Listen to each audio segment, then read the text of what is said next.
পারমাণবিক অস্ত্রে এগিয়ে পাকিস্তান আর সার্বিক যদি সক্ষমতা ধরা হয় তাহলে ভারত এগিয়ে। কিছুদিন ধরেই পারমাণবিক ক্ষমতাধর ভারত এবং পাকিস্তানের মধ্যে চরম উত্তেজনা চলছিল। এখন সেটা পাল্টাপাল্টি হামলায় গড়িয়েছে।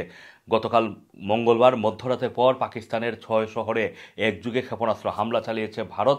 পাকিস্তানের সেনাবাহিনীও বদলা নিতে শুরু করেছে। উভয় পক্ষে এখন পর্যন্ত 11 জনের নিহত হওয়ার খবর পাওয়া গিয়েছে। পাকিস্তানের দাবি 3 রাফাল সহ ভারতের 5টি যুদ্ধবিমান ধ্বংস করতে পেরেছে তারা।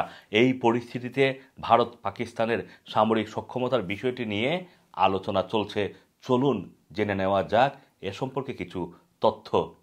জিএফপি 2025-এ 60টিরও বেশি বিষয় মানে জনশক্তি, সামরিক সরঞ্জাম, অর্থনৈতিক এবং ভৌগোলিক অবস্থা ইত্যাদির ভিত্তিতে 145টি দেশকে মূল্যায়ন করা হয়েছে। সেই অনুযায়ী সামগ্রিক র্যাঙ্কিংয়ে ভারত বিশ্বের মধ্যে চতুর্থ সক্ষমতা সূচকের স্কোর 0.1184, মানে কম স্কোর মানে বেশি শক্তিশালী সেনাবাহিনী। এই ক্ষেত্রে পাকিস্তান বিশ্বে 12তম, তাদের স্কোর হচ্ছে 0.2513।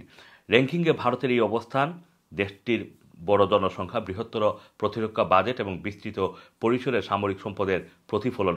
অন্যদিকে পাকিস্তান ছোট অর্থনীতির কারণে নানা সীমাবদ্ধতা এবং বৈদেশিক সরবরাহকারী বিশেষ করে চীনের উপরে নির্ভরশীলতা সত্ত্বেও ভারতকে মোকাবেলায় কৌশলগত বিষয়গুলো তারা মনোযোগী।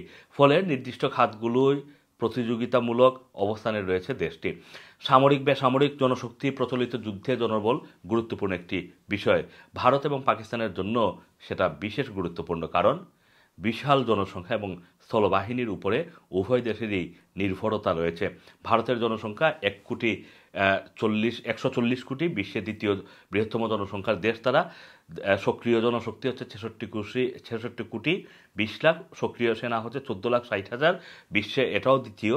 রিজার্ভ সেনা হচ্ছে 11,60,000, যেটা বিশ্বে সপ্তম। আধা সামরিক বাহিনীর সদস্য হচ্ছে 25,30,000, যেটা হচ্ছে বিশ্বের দ্বিতীয়। মোট সামরিক, সক্রিয়, রিজার্ভ সেনা এবং আধা সামরিক বাহিনী মিলিয়ে জনবল 51 লাখ। অন্যদিকে পাকিস্তানের জনসংখ্যা 25 কোটি 20 লাখ, বিশ্বে পঞ্চম। সক্রিয় জনবল হচ্ছে 10 কোটি 80 লাখ, সক্রিয় সেনা 6,54,000, বিশ্বে সপ্তম। রিজার্ভ সেনা 6,50,000। আধা সামরিক বাহিনীর সদস্য জিএফপিতে স্পষ্টভাবে পরিমাপ করা হয়নি, তবে উল্লেখযোগ্য রেঞ্জার্স এবং ফ্রন্টিয়ার কোর সহ মোট সামরিক শক্তি 17 লাখ। সক্রিয়, রিজার্ভ এবং আধা সামরিক বাহিনী মিলিয়ে তাদের সামরিক শক্তি হচ্ছে 17 লাখের। ভারতের জনবল পাকিস্তানের তুলনায় দ্বিগুণের বেশি এবং রিজার্ভ ও আধা সামরিক বাহিনীও বড়।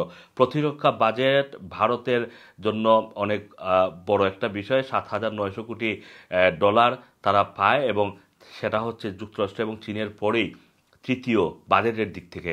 এটি জিডিপির 2.1%। এই ব্যয় পূর্ববর্তী বছরের তুলনায় 9.5% বেশি। পাকিস্তানের বাজেট 1,000 থেকে 1,200 কোটি ডলার। অর্থনীতির সংকটের কারণে শীর্ষ দেশের তালিকায় তারা নেই। এই ব্যয়ে জিডিপির 3.6%। বৈদেশিক সামরিক সহায়তা 10 কোটি ডলার। মূলত চীন এবং যুক্তরাষ্ট্র থেকে এই সহায়তাটা তারা পেয়ে থাকে। এদিকে ভারতের প্রতিরক্ষা বাজেট পাকিস্তানের 6 থেকে 8 গুণ বড়। এই বিপুল প্রতিরক্ষা ব্যয় ভারতের সামরিক খাতে প্রযুক্তি এবং অবকাঠামোগত এবং জনশক্তির আধুনিকরণের আরও বেশি বিনিয়োগ করার ক্ষেত্রে সহায়ক হচ্ছে। পাকিস্তানের বাজেট সংকটে ভুগলেও চীনের সহায়তা এটাকে সামাল দিচ্ছে এই মুহূর্তে। পাকিস্তানের সামরিক ব্যয়ের বড় অংশ ব্যয় হয় বৃহৎ সেনাবাহিনী এবং পারমাণবিক অস্ত্রের সুরক্ষায়। Assam, Rana TV, London.